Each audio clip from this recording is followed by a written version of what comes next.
हार्दिक प्रणाम गुरु जी। आज का सत्संग वो कह गया जो शब्दों के पार है और सत्य है। अब कोई प्रश्न नहीं रहा। जो आप कहना चाहते थे वो आज पकड़ में आ गया। गुरु जी, आभार गुरु जी। सुखवीर सिंह।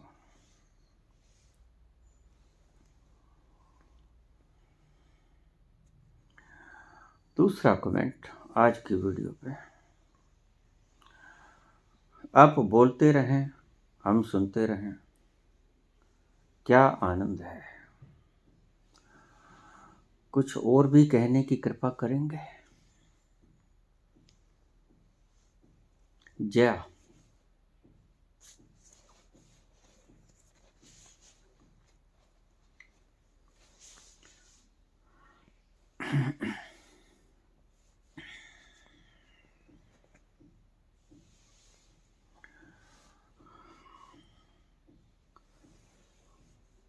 तुम चारों तरफ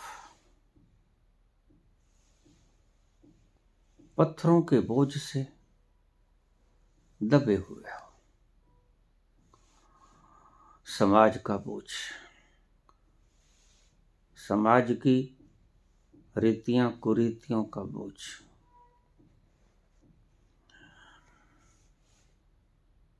राजनीतिकों का बोझ, तानाशाहियों का बोझ,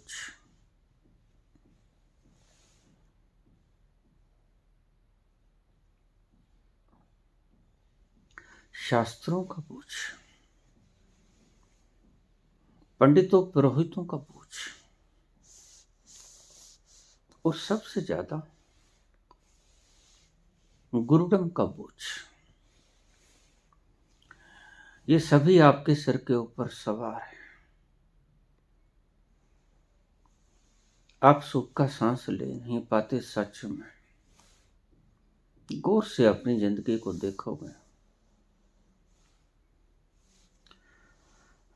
तो पाओगे ये भी क्या जीवन है। सुबह उठे, नित्य कर्म से निवृत्त हुए, दुकान पे चले गए, दफ्तर में चले गए, दुकान पर ग्राहकों के उलाहने, दफ्तर में बॉस की झड़कें। सारा दिन तनाव में रहते हो,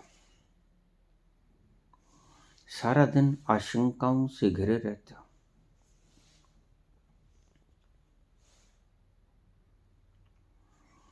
पल पल आपके दिमाग पर हथौड़ी की तरह चोट करता है। शाम को थके मांदे घर आते हो और फिर ये धार्मिक बोझ, पाखंड। परमात्मा की प्रार्थना करो, सलागा करो, उपमा करो,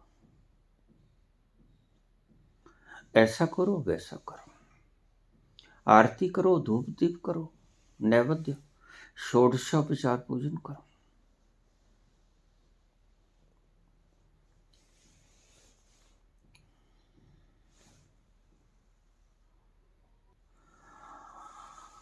और भी दुख हैं जमाने में मोहब्बत के सिवा, राहतें और भी हैं वसल की राहत के सिवा। और ही झंझट तूफान बहुत थे, ऊपर से हाथ में माला पकड़ा दी। अब ये जपो, अब ये लक्ष्य पूरा। क्या आप सारी उम्र लक्ष्य ही पूरे करते रहोगे?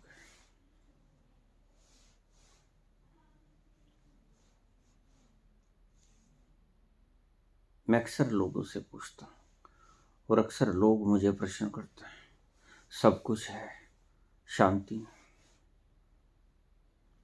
मैंने कहा अज्ञात बंधनों को तोड़ दो, शांति आ जाएगी। जिन बंधनों का आपको पता नहीं, अज्ञानियों ने थोप रखी। अब तुम्हारे बच्चा हुआ है, बेटा हुआ है, बेटी हुई है, उसके बाल उतरवाने के लिए किसी माता के जाओ। अब उस बच्चे के योगदान में इस माता का कोई योगदान नहीं, ना ही किसी बाबा का योगदान है कि आप उसका घोड़ा छोड़ो। उसने क्या किया? कोई वक्त पे आया था? हंसो मत। किसी ने सहायता की? दर्द आपने झेला। घोड़ा ही नहीं चाहिए, लेकिन आपको डरा रखा है। आप कंपते हो और किसी तरह इस भय से छुटकारा पाना चाहते हो। चलो क्या है, जाओ गुड़गामा वाली माता के, ये बेरी वाली माता के। हमारी मां कहा करती थी,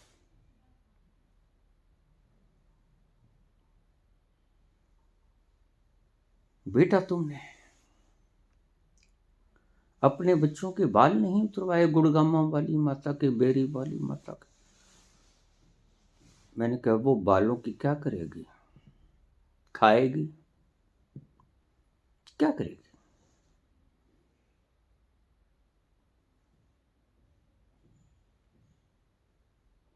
कोई शरीर पे कपड़ा इत्यादि नहीं है जो बालों से ढकेगी? कोई आभूषण वस्त्र बनाएगी बालों का? क्या जरूरत है उससे?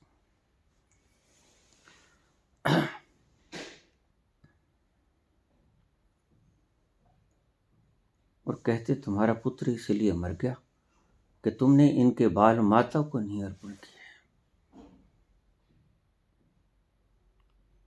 दुर्भाग्य से मेरे चचा के लड़के का लड़का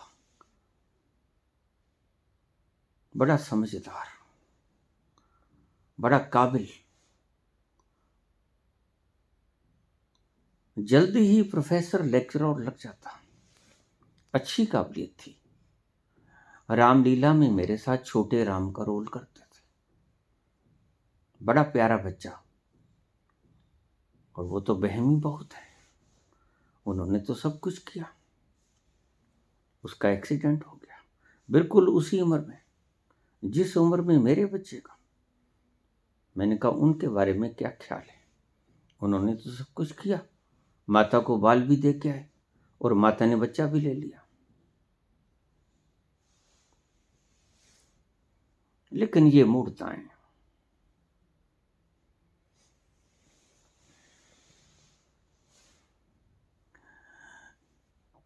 किसी का जीवन जाए तो जाए, अपनी मूंछ नीची ना हो। तुम डर के मारे, भय से कंपित हो हर वक्त, और डर के मारे ही ये सारे धार्मिक अनुष्ठान करते हो, जबकि तुम्हें पता ही नहीं यह सारी बीमारियां, पेचीदगियां,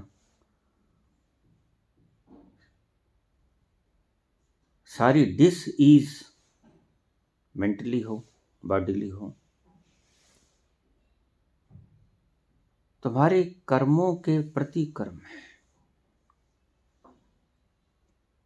एक्शन का रिएक्शन है, इसमें कोई कुछ नहीं कर सकता।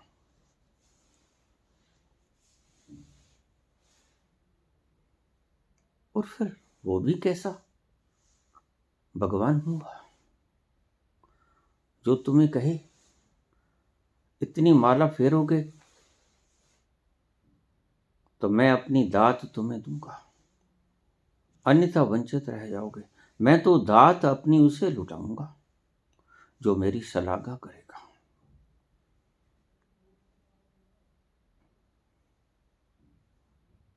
ये तो परमात्मा ना हुआ।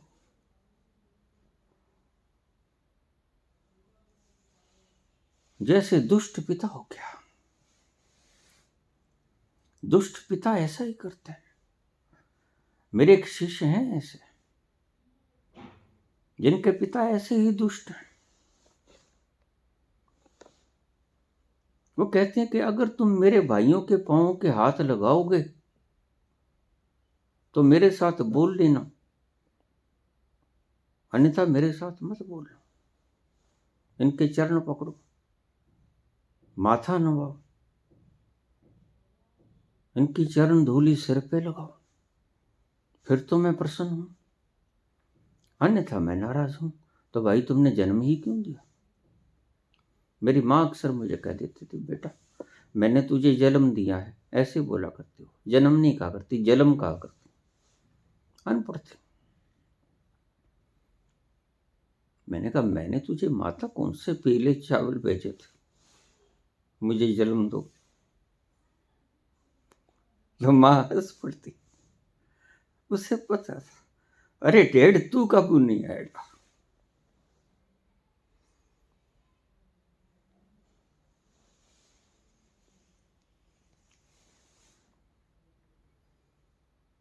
इन्होंने क्या बिगाड़ा है? किसी पिता ने मुझे पूछ लिया कि बच्चे को जन्म क्यों दें। मैंने कहा सीधा सा कारण है, अगर जिंदगी तुझे अच्छी लगती है तो बच्चों को भी इसमें शरीक कर लो। जीवन सुंदर है, ये स्वर्ग से भी सुंदर है धरती हमारी। अगर तुम्हें ऐसा लगता है तो बच्चे को भी शरीक कर लो, बच्चा पैदा कर लो। अगर तुम्हें लगता है कि ये धरती तो नर्क है, यहाँ के बनाए हुए कायदे कानून नर्क में धकेलते हैं, यहाँ के तानाशाह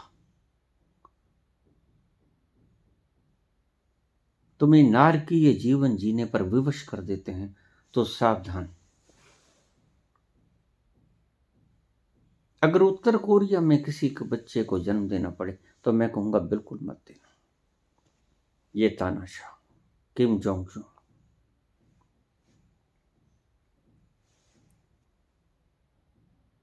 जहां मानसिक स्वतंत्रता ही नहीं, मत जन्म देना ऐसे गुलाम बच्चों को।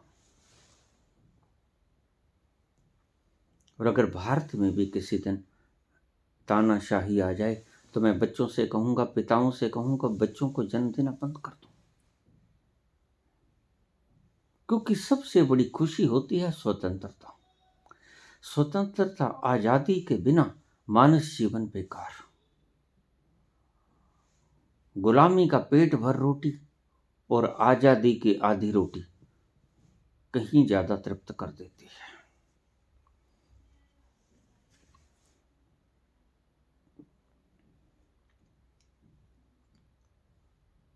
अब इन कम्युनिस्ट मुल्कों ने रोटी दे दी, आजादी छीन ली। इस कीमत पर कभी रोटी कभी मत लेना।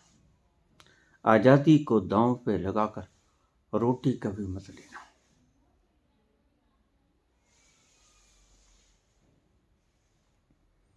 वो भी कैसा परमात्मा, वो भी कैसा पिता जो कोई शर्त रखे। और देखिए, परमात्मा ने हमें हमसे पूछ के जन्म दिया है। आभारी उसे होना चाहिए हमारा, हमने जन्म लिया उसकी सृष्टि में। डरते हम हैं उससे, डरना उसे चाहिए कि अब जन्म तो दे बैठा, अब इसकी इच्छाएं कैसी पूरी करूं। डरते हम हैं उससे।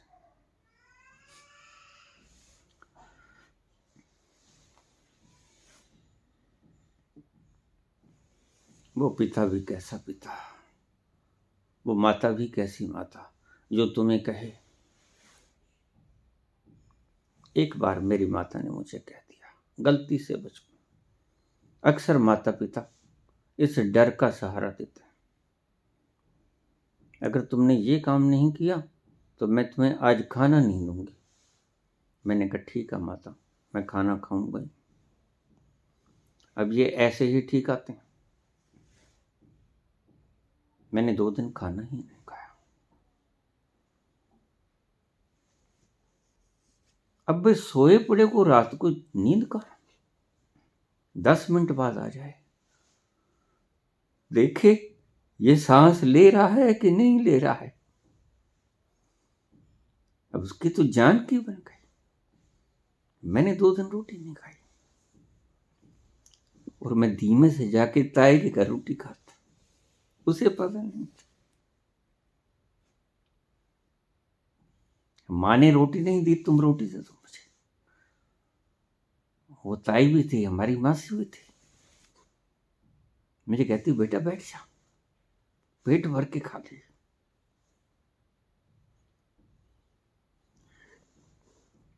ऐसे उसके बट निकाले, उसने फिर मुझे जीवन में कभी नहीं कहा कि तुझे रोटी नहीं मिलेगी।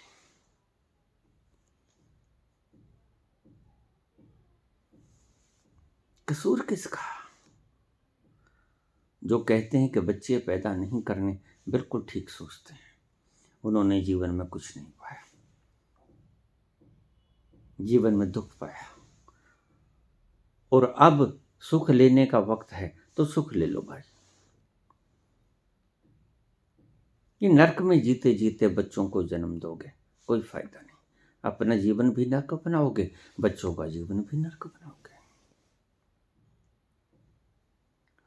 तुमने परमात्मा को तानाशाह समझ लिया है। वो परम प्यार की मूर्ति है, ओशन ऑफ लव। तुम श्लाघा करोगे तभी वो तुम्हें खाना देगा, तभी वो तुम्हारी जरूरतें पूरी करेगा, तभी वो तुम्हें ऐशो आराम की जिंदगी देने के साधन मुहैया करेगा। तुम गलती में हो। तुम्हारे माता पिता तो 5 तत्वों के बने पुतले हैं। इनमें तो विकार आ भी सकता है, लेकिन उस परम पिता में विकार कभी नहीं आएगा। बिन मांगे मोती मिले, वो परम पिता ही क्या, जो तुम्हारे भीतर की दुखड़े को देखकर तुम्हारे दुख को दूर करने का प्रयास न करे। बिना मांगे से मिलता है जहां, मांगे से तो भीख भी नहीं मिलते। उसके प्रति कोई आभार मत जताना। मैं क्या कह रहा हूं? मैं कहता हूं परमात्मा के प्रति कोई आभार न जताना।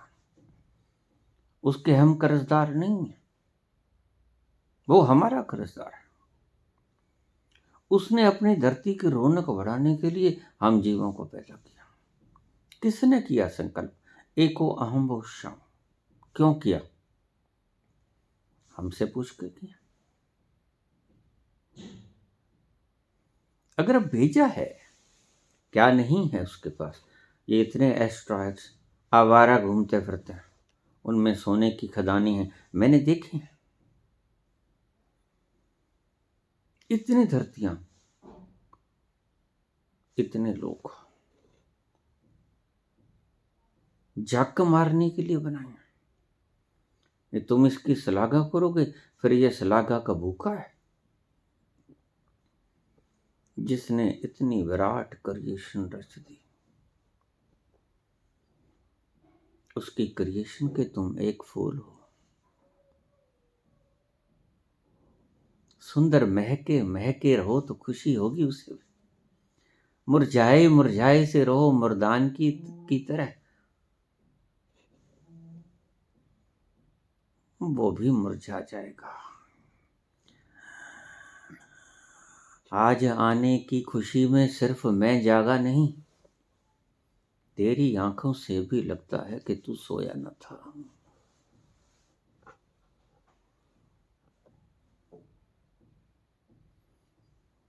अगर तुम उदास होते हो तो तुम्हें देखकर परमात्मा भी मुंह लटका लेता है। ऐसी क्या कमी रह गई मेरी सृष्टि में जो मेरा बेटा और बेटी आज उदास है। माँ बाप न तो बच्चे से कुछ छुपाते हैं, ना ही बच्चे को सुखी करने का कोई प्रयास अधूरा छोड़ते हैं, भरपूर चेष्टा करते हैं कि मेरा बच्चा खुशहाल रहे, मेरा बच्चा प्रसन्न रहे। बोलो, मेरी बात में तनिक भी झूठ है? सभी माँ बाप हो गए तुम देखो, तुम अपने बच्चों को सुखी देखना चाहते हो या आंखों में आंसू देखना चाहते हो, रोते देखना चाहते हो? तुम चाहते हो तुम्हारे बच्चे अस्पतालों में पड़े हुए तड़पें, आह करें? तुम चाहोगे तुम्हारा बच्चा कैंसर से पीड़ित हो, तुम्हारा बच्चा किसी एक्सीडेंट में दुर्घटनाग्रस्त हो जाए और अपाहिज हो जाए, चलने में असमर्थ हो जाए? तुम चाहोगे? तुम कहोगे अपने बच्चे को कि मेरा नाम लिया करो, अन्यथा मैं तुम्हारी टांगे छीन लूंगा? ऐसे दुष्ट पिता मैंने देखे। एक बच्चा मुझे शिकायत कर रहा था कि मेरे पिता जब दाखिल कराने गए स्कूल में तो टीचर से बोलते कि इसकी चमड़ी उधेड़ देना, इसकी हड्डियां तोड़ देना अगर ना पड़े तो। मैंने कहा कोई जल्लाद होगा बेटे, उसे पिता मत तो समझ, ये गलती मत कर लेना। ये जल्लाद हैं जो किसी शर्त के ऊपर तुम्हें अपनी थोपनाई थोपते हैं। ये तुम्हें स्वतंत्रता नहीं देते, ये तुम्हें पराधीनता देते हैं। और जो तुम्हें स्वतंत्रता नहीं देते वो पिता नहीं, वो माता नहीं, वो परमात्मा भी नहीं। इसलिए एक बात को ध्यान में रखना, परमात्मा आपको ऐशो आराम, आनंद, सुख देने में कोई कोर कसर बाकी नहीं छोड़ता। ये तो तुम हो जो अपने पांव पे खुद ही कुल्हाड़ी मार लेते हो। वह कोई कसर नहीं छोड़ता। अपने बच्चों के सुख साधन के लिए कौन कसर छोड़ता है? कोई बाप देखा, कोई माँ देखी आपने? अगर सच में माँ है, अगर सच में पिता है, तो पिता सुबह निकल जाता है तुम्हारे लिए, तुम्हारे ऐशो आराम सुख के लिए, तुम्हारी सुखद भविष्य के लिए। और तुम्हारी माता तुम्हारा बराबर ख्याल रखती है, नहलाना, खाना देना, वस्त्र धोना, तुम्हारे सारे काम का, तुम्हारे मल मूत्र से लेकर सारा कुछ करती है तुम्हारी माता। और तुम्हारा पिता सारा घर का बोझा उठाई सारे दिन दुखी अवस्था में तुम्हारे लिए खुशी की व्यवस्था करता रहता है।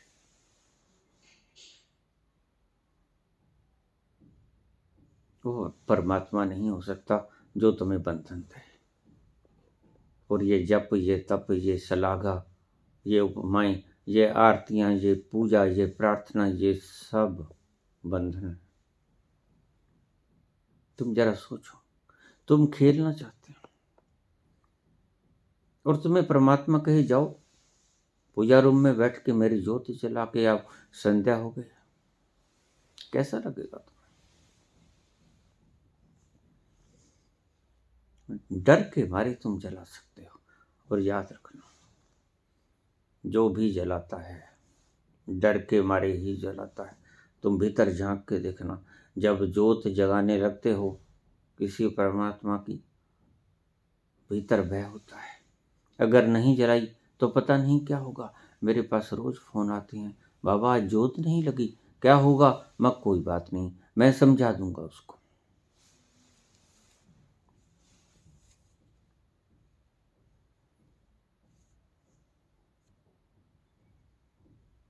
ऐसी व्यवस्थाएं कोई दुष्ट भगवान ही कर सकता है। वह जल्लाद होगा, वह नीच होगा, वह राक्षस होगा। उसे ओशन ऑफ लव नहीं कहते, वह प्रेम का सागर है। वह तुमसे कोई अपेक्षा नहीं करता। माली बगीचा बनाता है, कोई अपेक्षा करता है? फूल खिलते हैं, उसे सुगंध आती है, और खिलते फूलों को देखकर उसकी आत्मा भी खिल जाती है। खिलते फूलों की सुगंध को उसके नासापुट भी सूंघते हैं, प्रसन्न होते हैं।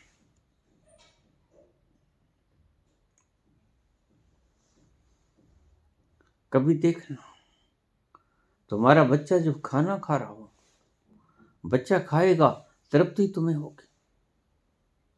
अगर तुम सच में माता हो, सच में पिता हो, तुम्हें भूखा देखकर तुम्हारे माँ बाप की आत्मा रोएगी।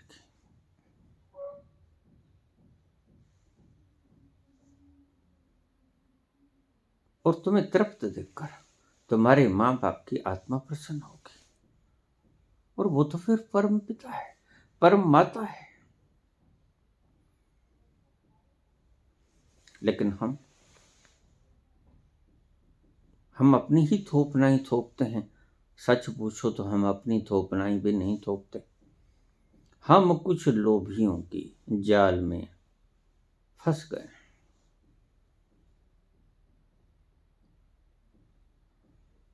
इन कुकर्मियों के जाल में फंस गए हैं जो आराम से बैठा रहना चाहते हैं और अपनी बुद्धि को शरारतें गढ़ने में लगाते हैं, और आपको ऐसी ऐसी व्यवस्थाएं देते हैं कि इनका भर पोषण, मान सम्मान, तूती बोलती रहे इनकी। राजनीतिज्ञ लोग हैं जी। इनका एक ही बर्तन है जिसमें ये खाते हैं, वो चाहे राजनीतिज्ञ हो, चाहे पंडे पुजारी हों।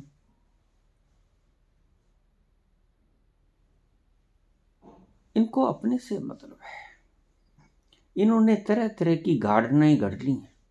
परमात्मा आपसे कोई अपेक्षा नहीं रखता, वह निरपेक्ष है।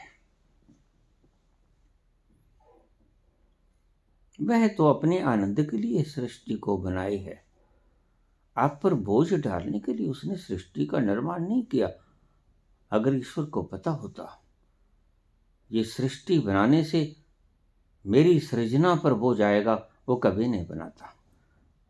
उसने खिलावट के लिए इस सृजना को सृजित किया। कोई बोझ नहीं था, कोई इसके सिर के ऊपर नहीं बैठा था, कोई उसे डरा नहीं रहा था, धमका नहीं रहा था, कोई उसका फर्ज नहीं था, कोई उस पर कर्ज नहीं था कि वो सृष्टि को बनाए ही। उसने सृष्टि बनाई, उसने सृजना क्रिएट की सिर्फ अपने आनंद हेतु। उसे सृजन करने में आनंद आता है। और ध्यान रखना, सृजन जो भी करेगा उसे आनंद आएगा। आप भी अगर कोई चित्रकार है, देखिए चित्र बनाकर कितना आनंद आता है। माँ को बच्चे को जन्म देकर कितना आनंद आता है। एक आंतरिक शांति मिलती है, एक आंतरिक तृप्ति होती है, गदगद हो जाता है सारा शरीर। मातृत्व का लावण्य ही कुछ और है। इसलिए जो स्त्री माँ नहीं बन पाती, कुंठित रहती है। जो स्त्री माँ बन गई, उसने कुछ क्रिएट किया, उसने जीवन क्रिएट किया। यहां तो अगर आप एक मुर्दा तस्वीर भी बना दो, मूर्तिकार कोई मूर्ति बना दे, चित्रकार कोई चित्र बना दे, माली कोई बगीचा खिला दे, तो भी आप फूले से नहीं समाते। और यहां तो मां ने एक जीवंत मूर्ति को जन्म दिया है, उसके आनंद का पारावार कहां। आप समझ सकते हो, जो माताएं जो पिता हैं वो समझ सकते हैं। कोई पिता कोई माता आपसे कोई अपेक्षा नहीं रखती, और कम से कम ये अपेक्षा तो नहीं रखती, जायज अपेक्षा रख सकते हैं। बुढ़ापा आएगा, हाथ पांव कपेंगे, ये पानी पिला देगा हमें, अंतिम संस्कार करा देगा। बस यही तो बूढ़े आदमियों की इच्छाएं होती, समेट लेगा मिट्टी को। इससे ज्यादा अपेक्षा करते नहीं माता पिता, बाकी तो सब कुछ तुम्हें सौंप देते हैं।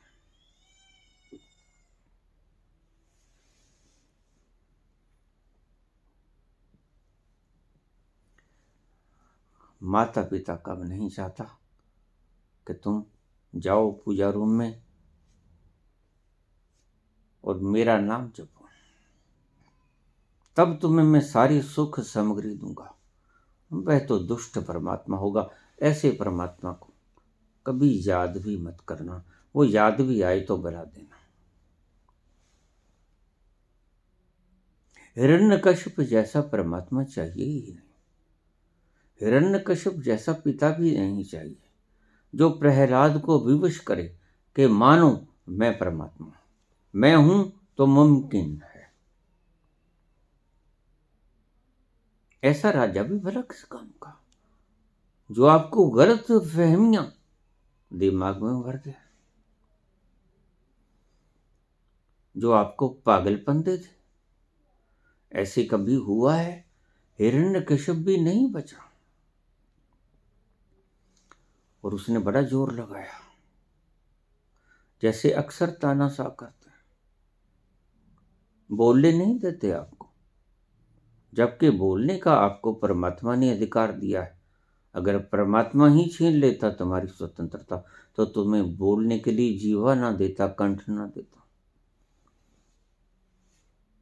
बोलने के औजार छीन लेता। अगर परमात्मा ने तुम्हारी स्वतंत्रता छीननी होती, बुद्धि छीन लेता, शब्दों को गढ़ ना पाती। जब परमात्मा ने तुम्हारी स्वतंत्रता नहीं छीनी, तो आदमी कौन होता है तुम्हारी स्वतंत्रता छीनने वाला? तुम स्वतंत्र रूप से कुछ भी अपनी भावनाओं को एक्सप्रेस कर सकते हो, अपनी भावनाओं को, विचारों को संप्रेषित कर सकते हो। तुम आजाद हो। जब परमात्मा ने तुम्हें सारे औजार दिए बोलने के, तो आदमी कैसे छीने, क्यों छीने?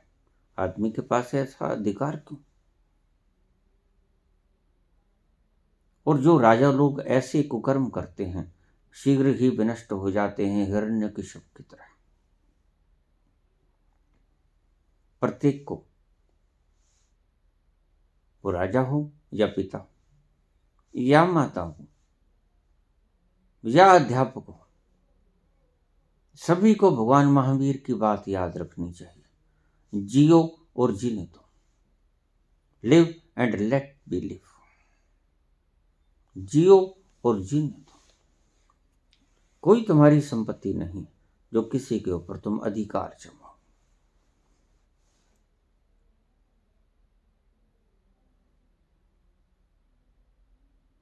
ईश्वर कभी आपसे इतनी भद्दी आकांक्षाएं नहीं रखता, इतनी तुच्छ आकांक्षाएं नहीं रखता कि माला जप लो, उसका नाम जपो, सिमरन करो। ऐसी छोटी छोटी अपेक्षाएं रखने वाला परमात्मा हो ही नहीं सकता।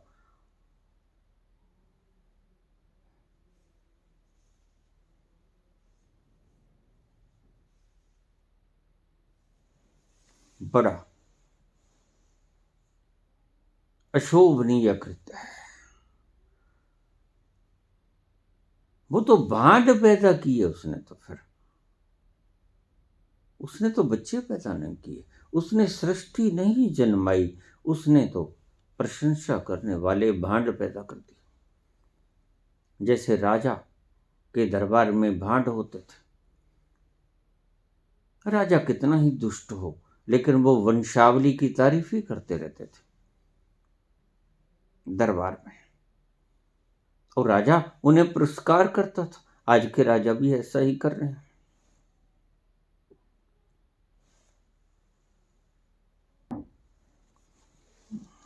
अगर किसी दिन तुम अपने बच्चे को पाओ कि बच्चा किसी इच्छा को पूर्ण करने के लिए पूजा रूम में बैठा तुम्हारी माला फेर रहा है, तुम्हारे गुणों का व्याख्यान कर रहा है, तुम्हारी श्लाघा कर रहा है, तो फौरन अलर्ट हो जाना। उसको किसी तरह की मानसिक परेशानी,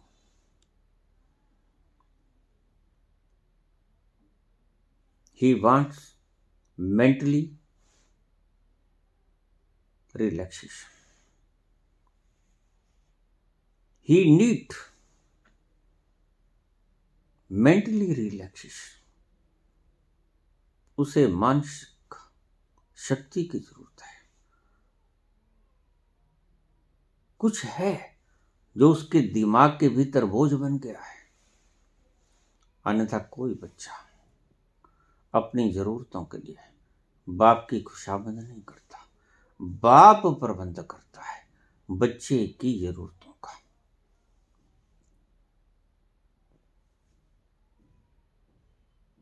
और हिरण्यकश्यप कभी भी बाप बनने की योग्यता ही नहीं रखता है। वह मारे जाने के योग्य ही होते हैं और आखिर में प्रकृति उन्हें मार ही देती है। नरसिंह अवतार की सारी गाथा यही कहती है।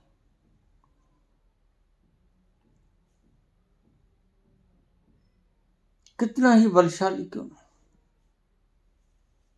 कितना ही ईश्वर ने उसे वरदान क्यों ना दे दिया, अब कोई कमी नहीं रही थी हिरण्यकश्यप के वरदान मांगने में। मैं जब मरूं न सुबह हो न शाम, मैं जब मरूं न बाहर न भीतर,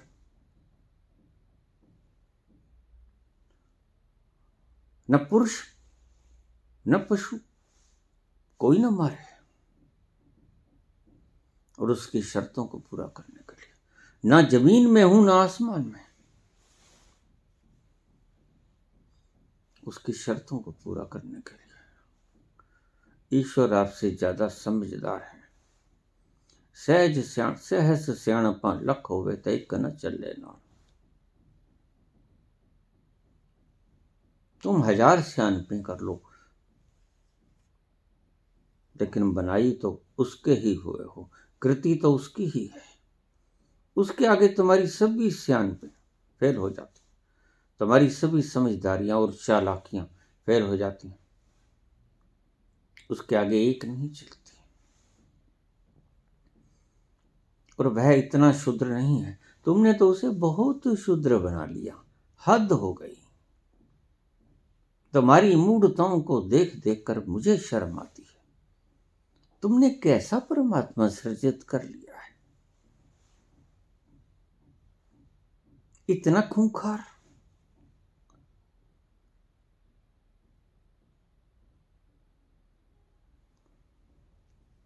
इतना चापलूस, इतना चापलूसी से युक्त, इतनी चापलूसी की आकांक्षा रखने वाला परमात्मा परमात्मा हो सकता है?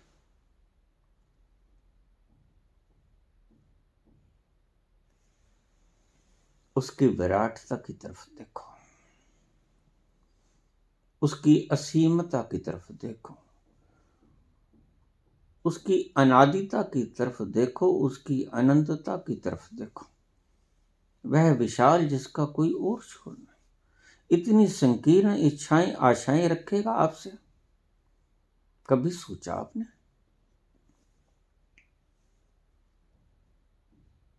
इतनी छोटी सी कि आप उसका धूप दीप कर दो बस।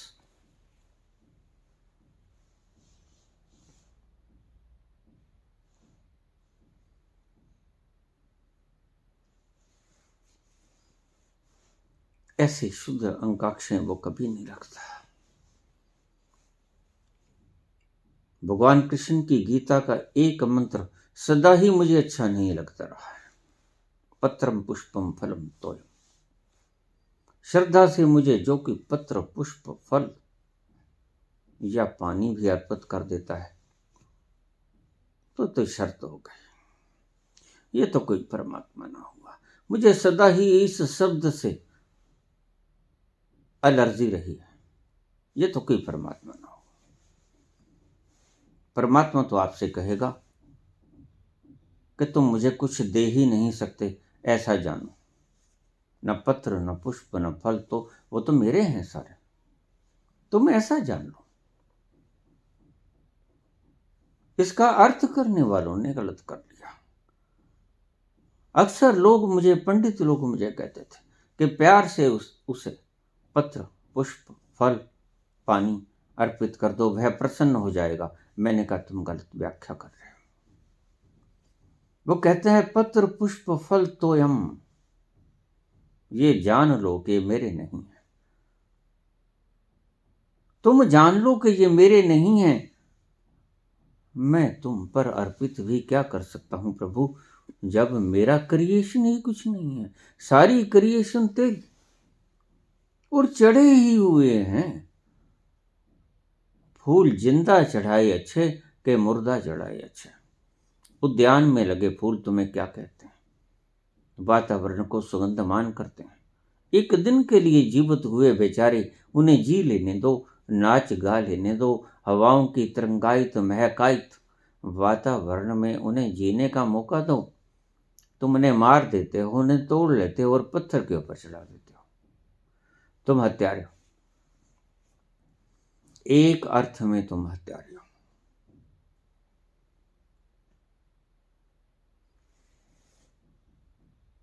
पत्र तोड़ते हो, पुष्प तोड़ते हो, फल तोड़ते हो, हाँ पानी चढ़ा देते हो तो कोई बात नहीं, उसमें किसी की हत्या नहीं होती।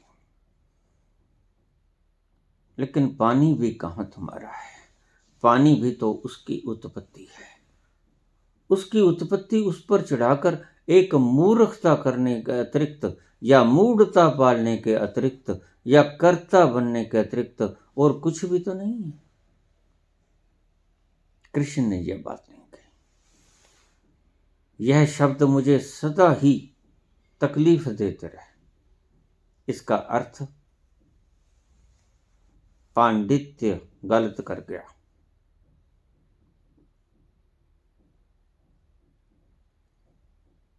भगवान कृष्ण यहां कहते हैं पत्र पुष्प फल तो ये सारा कुछ मुझे अर्पित मत करो, बस ये मेरा है, ये जान लो। जब किसी पत्ते को वृक्ष से तोड़ते हो, थोड़ा ज्यादा दर्द तो उसे होता है। फूल के साथ भी ऐसा होता है। क्या लेता था तुम्हारा, घड़ी दो घड़ी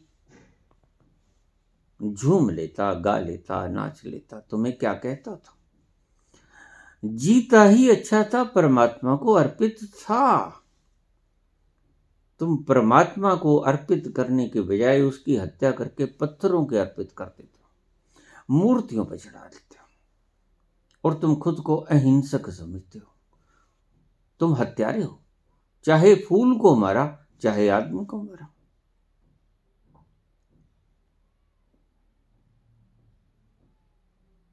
लेकिन जीवन छीन लिया। फूल भी जीवन था, आदमी भी जीवन है, पशु पक्षी भी जीवन है। और पत्र या पुष्प या फल, हाँ अगर टूट के गिर जाए तो वह भी तो परमात्मा के अर्पित ही हो गया। उसे पत्थरों पे चढ़ाने की जरूरत क्या है। कौन सा ऐसा स्थान है जहां वो है नहीं।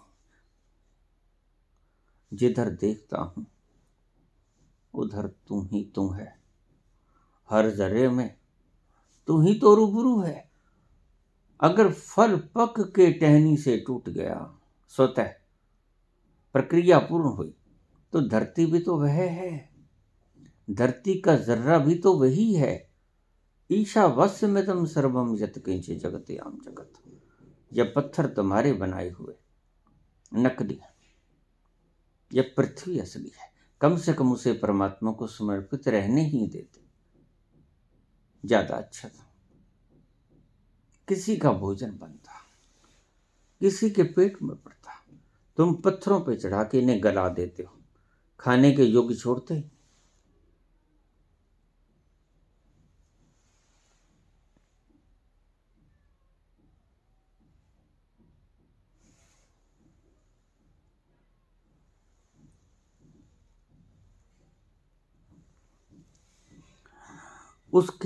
उसको रिझाने के सारे तरीके बंद कर दो। वह रिझा ही हुआ है जो तुम्हें जन्म दिया। उसको खुश करने की सारी तजवीजें बंद कर दो। वह खुशी ही है जो तुम अब तक चल फिर रहे हो, श्वास ले रहे हो। वह तुम पे प्रसन्न ही है जो उसने तुम्हारी सृजना की।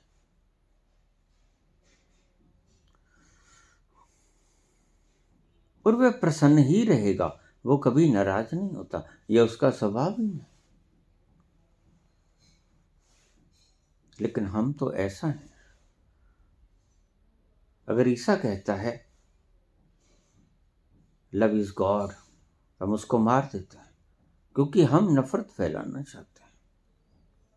हम ये शब्द ईसा जैसे लोगों के मुख पर आना नहीं देना चाहते।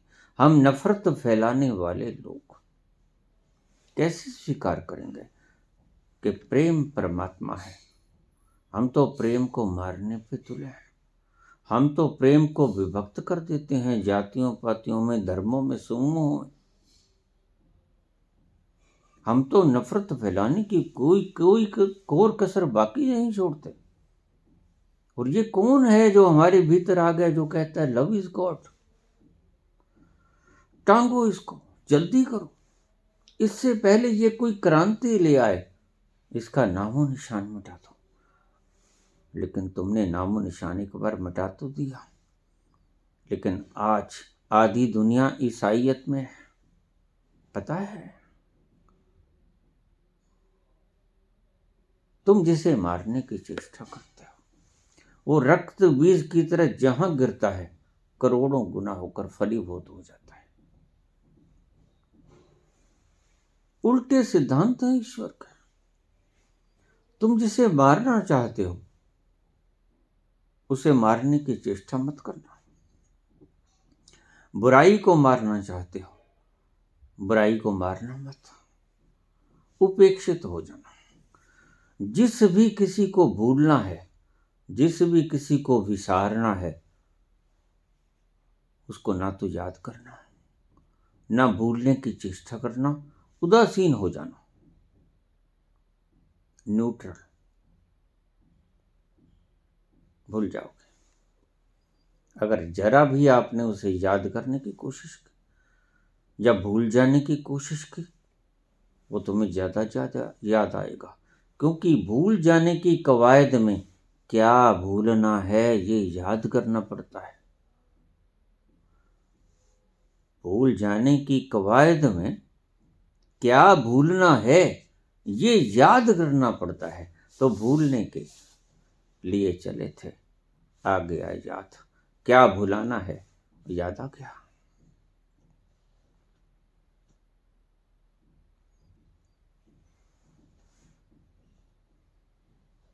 तो मैं कहता हूं तुम्हारी गुरुडम, कल बोल रहा था,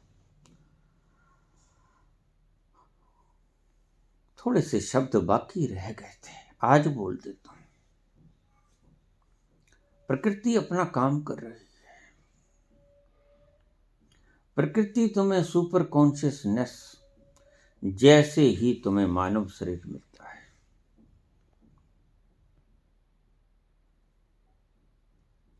तुम परमात्मा हो यह जानने की तुम्हारी क्षमता तुमको उपलब्ध हो जाती है। तुम वो क्षमता का उपयोग करो ना करो।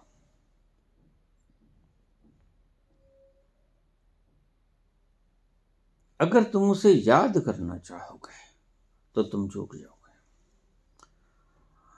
तुम्हारी कॉन्शियसनेस लेवल अपने आप बढ़ रहा है प्राकृतिक रूप से। वह एक दिन बूंद को समुद्र के पास ले जाएगा और बूंद को समुद्र में विलीन कर देगा। तुम्हें कुछ करने की जरूरत नहीं। तुम्हारा मानस शरीर का मिलना तुम्हारी एक गारंटी हो गई कि तुम एक दिन भगवान हो जाओगे। इसलिए जल्दी मत करना। कोई कर्ज फर्ज परमात्मा का तुम्हारे ऊपर बाकी ही नहीं। ये गुरुडम के लोभी लोगों के हितार्थ बनाए गए उपदेश। तुम्हें भय दिखाना, स्वर्ग नरक पाप पुण्य, ये सब कुछ साजिश है। जैसे राजनीतिक लोग साजिश करते हैं, धार्मिक और राजनीतिक लोगों ने मिलकर बाकी लोगों की हत्या करते हैं।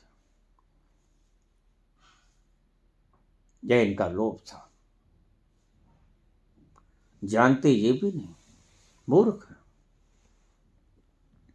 यहां से कोई कभी सुख लेके गया नहीं। यहां सुख है ही नहीं, तुम लेके क्या जाओगे?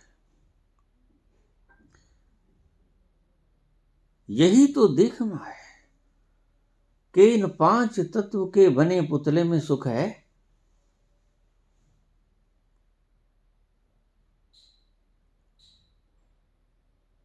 तुम कहते हो हमें सुख मिलता है, जीवा से सुख मिलता है,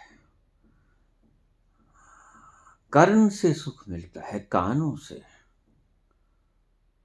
आंखों से सुख मिलता है, सुंदर दृश्य देखकर, सुंदर भजन सुनकर, सुंदर गीत सुनकर।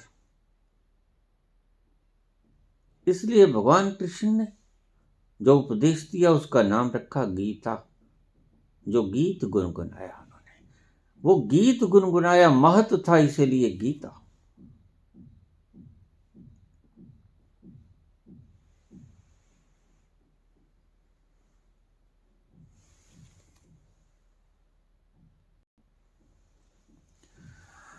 पहुंच तो तुम जाओगे ही इस बृहद सृष्टि में। तुम्हारा श्रम कोई महत्व नहीं रखता। जरा सोच कर देखो, तुम जर्रे इस विशाल विशाल विराट को कैसे तब्दील कर पाओगे? की शलाघा कैसे कर पाओगे? को लोभ कैसे दिखा पाओगे? कैसे उसको कुछ अर्पण कर पाओगे? जर्रे की औकात क्या है? उस वृहद बृहत्तम, उस विराट के आगे इस जर्रे की औकात क्या है जो उसको कुछ चढ़ा दे? पत्रम पुष्पम फलम तोयम, ये चढ़ाना नहीं है, ये जानना है कि तेरा ही है। तुझ पर अर्पण भी क्या करूं? अर्पित ही है, जहां ही है वहीं तू है और तुझको पहले ही से अर्पित है। मैं वहां से तोड़ूंगा तो पाप करूंगा, हत्या करूंगा। पत्रों को, पुष्पों को, फलों को अगर तोड़ूंगा तो पाप करूंगा। जो भी व्यक्ति फूलों को तोड़ता है, मैं कॉलेज में पढ़ता था, हमारे एक देशराज शर्मा नाम का प्रिंसिपल आ गया। उसको फूलों से बड़ा प्यार था। वह सारे कॉलेज को फूलों से सजाए रखता, लेकिन था डिक्टेटर, तानाशाही। और बच्चे कभी तानाशाही के हिसाब से चलते नहीं। स्कूल तक चल जाते थे पहले, आज तो वो भी नहीं चलते। लेकिन कॉलेज तक आने के लिए तो स्वतंत्रता उनका मूलभूत अधिकार हो जाता है। उनको स्वतंत्रता से जीने का अधिकार मिल जाता है कॉलेज में आते साल, तो सभी स्वतंत्र थे। वो जब संबोधित करता, उसने बड़ा सजा रखा था सारा कॉलेज, तो वो कहता कि इस फूल को मत तोड़ना, ये तुम्हें खुशबू देने के लिए है, ये तोड़ने के लिए नहीं। और फिर आगे एक शब्द गलत बोल देता, जो फूल को तोड़ेगा उसकी गर्दन में तोड़ दूंगा। बस इसी शब्द से बच्चे नाराज हो गए। वो तो गर्दन ना तोड़ पाया, लेकिन उसके ऊपर स्वच्छंद विद्यार्थियों ने लोहे की रॉडों से हमला कर दिया।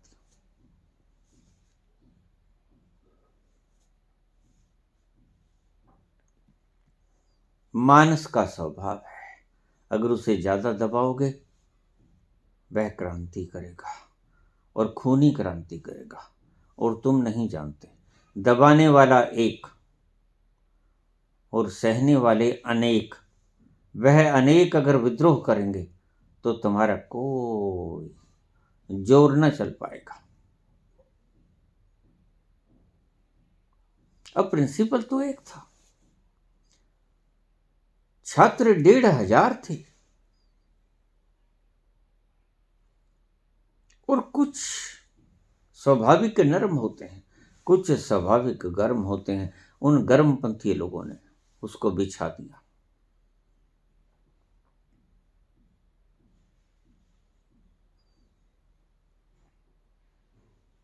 ईश्वर को कभी रिझाने की चेष्टा मत करना, वो रिझेगा नहीं। ये लड्डू गोपाल वगैरह का रिझाना छोड़ो। ये तुम्हारे सब कायदे कानून लोभ से उपजते हैं। तुम कुछ न कुछ डिमांड करते हो। कैसी मूर्ता है, किसी को पुत्र चाहिए, लड्डू गोपाल को पाल रही है, पल्लू में बांध के फिर रही। मेरे चचा जी ठाकुर जी को जेब में रखते थे। मैंने कहा अजीब उल्लूपन है चाचा, ठाकुर की जेब में तुम आओ ये तो समझे, लेकिन तुम्हारी जेब में ठाकुर आए ये तो न समझे। ये तो मेरी समझ से बिल्कुल पार हो गया। और तुम्हारे अपवित्र होने से ठाकुर जी अपवित्र हो जाएं, यह तो न जची बात। फिर तो वो महापवित्रता की मूर्त होगी कैसे? वह तो ठाकुर न हुआ,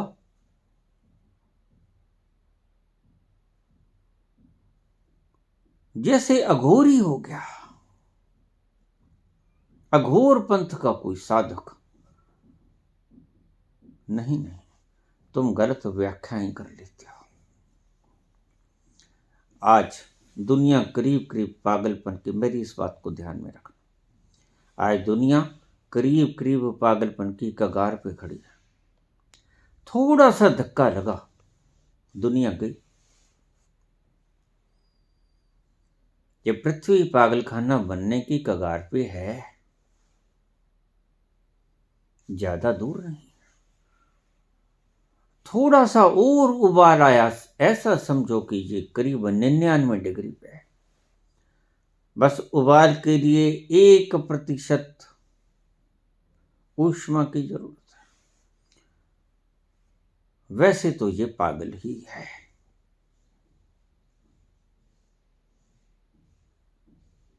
ये बाहर फिरते स्वतंत्र फिरते लोग इनसे ज्यादा सियाने पागल खानों के भीतर बंद लोग हैं, जो अपने आप को समझदार समझते हैं। वो समझदार मैं देख नहीं रहा, मेरी बुद्धि ये नहीं समझ पा रही कि ये समझदारी है जो भी आप आज कर रहे हो। मैं बिल्कुल ईमानदारी से बोल रहा हूं, मुझे तुम्हारे सारे कृत्य पागलपन के कृत्य लगते हैं। मुझे समझदारी की इसमें जरा भी सुगंध नहीं आती।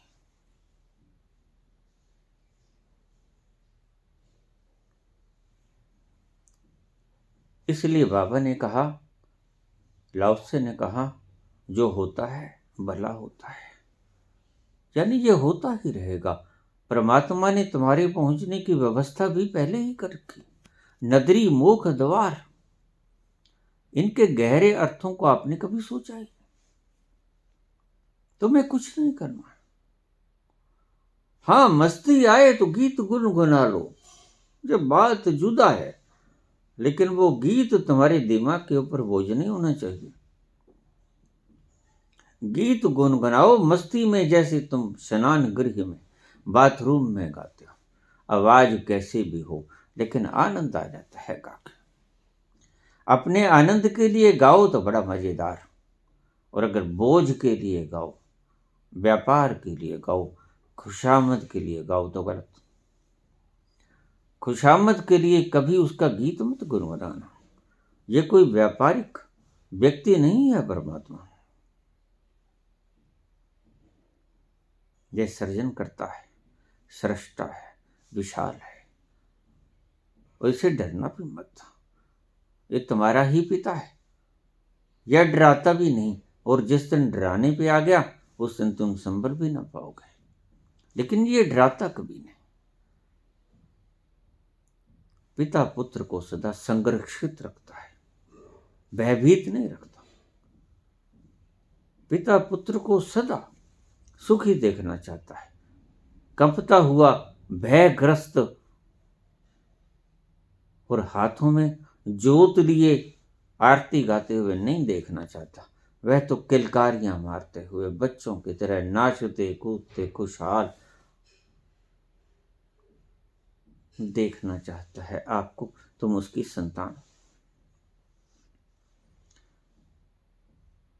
संतान हो, इसलिए तुम्हें प्रसन्न देखना चाहता है। तुम दुश्मन नहीं हो। दुश्मन को व्यक्ति परेशान देखना चाहता है। संतान हो, इसलिए परमात्मा तुम्हें खुशहाल देखना चाहता है, और सारे उपाय किए हैं। देखिए, तुम्हारे जीवन के लिए क्या कुछ नहीं व्यवस्था की, तुमने सारा बिगाड़ दिया। तुम्हें जीवन के लिए बाग दिए, हरियाली दी, एक क्षण भी सार ना सकोगे। ऑक्सीजन दी, प्राणवायु दी, भोजन दिया, सब कुछ दिया तुम्हारे सुख चैन के लिए। तुम इसमें व्यवधान मत डालो कृपा करके। सो जो श्रम करेगा, वो श्रम किसी भी प्रकार का, माला हो, पूजा हो, प्रार्थना हो, पाठ हो, अरदास हो, सब डिमांड्स हैं इसके पीछे। तुम घूस दे रहे हो परमात्मा को, जबकि वो अच्छी तरह से जानता है सहस स्याणपन लख होवे तो एक न चले नाल। तुम्हारी स्याणप उसके आगे तो नहीं चलेगी। वह बाप है तुम्हारा, तुम बच्चे हो उसका। बच्चा कोशिश करता है कि पिता को पता ना चले, लेकिन पिता तो कण कण में है। ये कैसे हो सकता है कि उसे पता ना चले? तो कोई व्यवधान खड़ा मत करना। परमात्मा को पाने के लिए कोई व्यवधान मत खड़ा करना, वह तो मिल ही जाएगा। वह तो आपकी नीति है।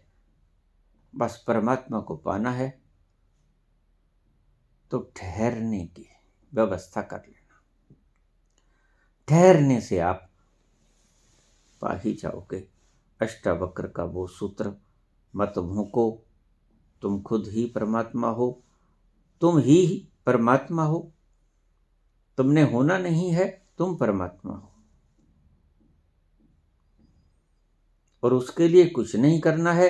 ध्यान का मतलब मैं सदा ही समझाता हूं, कुछ न करने को मैं ध्यान कहता हूं। और सिर्फ मैं ही ध्यान नहीं कहता, जो भी प्रबुद्ध हुए सभी कहते हैं ध्यान में होने का मतलब कुछ न करना। और सभी जो प्रबुद्ध हुए, सभी जो संबोधि को उपलब्ध हुए, उसी वक्त हुए जब वो कुछ नहीं कर रहे थे। माला फेरते हुए कोई कभी संबोधि को उपलब्ध नहीं हुआ, कभी कोई संबोधि को उपलब्ध न हो सकेगा। पूजा प्रार्थना अरदास करते हुए कभी कोई संबोधि को उपलब्ध नहीं हो सकेगा। वो शोर है। सांसों जरा आहिस्ता चलो,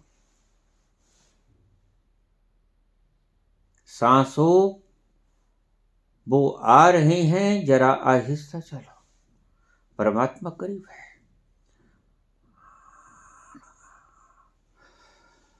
धड़कनों से भी इबादत में खलल पड़ती है। बड़ा नाजुक है वो।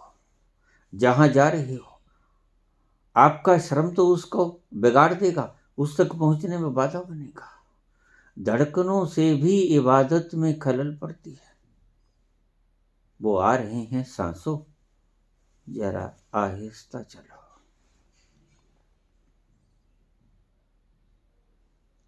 देरी करनी हो तो कुछ करने लग जाना।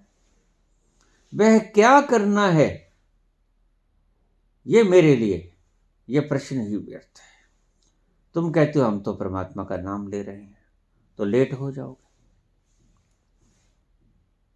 तुम कहते हो हम तो उसकी आरती कर रहे हैं, हम तो उसका आरता कर रहे हैं, हम तो उसका गुणगान कर रहे हैं, श्लाघा कर रहे हैं, उसके गुणों का बखान कर रहे हैं, उसकी कहानियां सुना रहे हैं।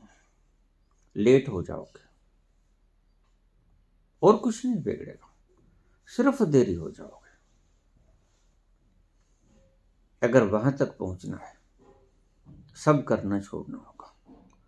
कोई पूजा प्रार्थना आपको कोई दंड नहीं है परमात्मा का कि मेरे तक पहुंचने के ये करना पड़ेगा। नहीं, कोई गायत्री नहीं, कोई वेद मंत्र नहीं, कोई उपनिषद नहीं, कोई पुराण कुरान नहीं। सभी छोड़ो, एक तरफ रख दो, अपने भीतर उतरो, शांत चित्त होके जैसे निद्रा में उतर जाते हो, महा आनंद महास्थायित्व में उतर जाओगे। वहां ठहर जाओगे, पाओगे एक सुगंधित बगीचा, एक प्यार से भरा हुआ ठाठे मारता हुआ समुद्र, ओशन ऑफ लव। उसके भीतर प्रवेश कर गए। जिथे चढ़दी है ना लेंदी है, जद पालिया भेद कलंदर दा, यही भेद है। सब करना रोक दो, इस एक सूत्र में समाहित हो गया सब कुछ। जद पालिया भेद कलंदर दा, बूहा खुल गया अपने अंदर दा। और उसी वक्त आपका दरवाजा खुलेगा, ये लॉकर का, ये आपके खजाने के दरवाजे की चाबी आपके पास। कुछ न करने में इसका राज छिपा है। जद पालिया भेद कलंदर दा, बूहा खुल गया अपने अंदर दा। सुख वासी हाँ उस मंदिर दा। बस फिर आराम से, जब वो दरवाजा खुल गया, कुछ न करने के जरिए सुख वासी हाँ उस मंदिर दा। वो मंदिर सही मंदिर होगा जिसमें सुखपूर्वक आप बैठ पाओगे। जिथे चढ़ती है ना लेंदी है, ना वह चढ़ती है ना वह उतरती है, ना वहाँ सुख है ना दुख है, ना विरहा है ना मिलन है, कुछ नहीं, बस एक ही है। उसे कुछ भी नाम दे दो। धन्यवाद।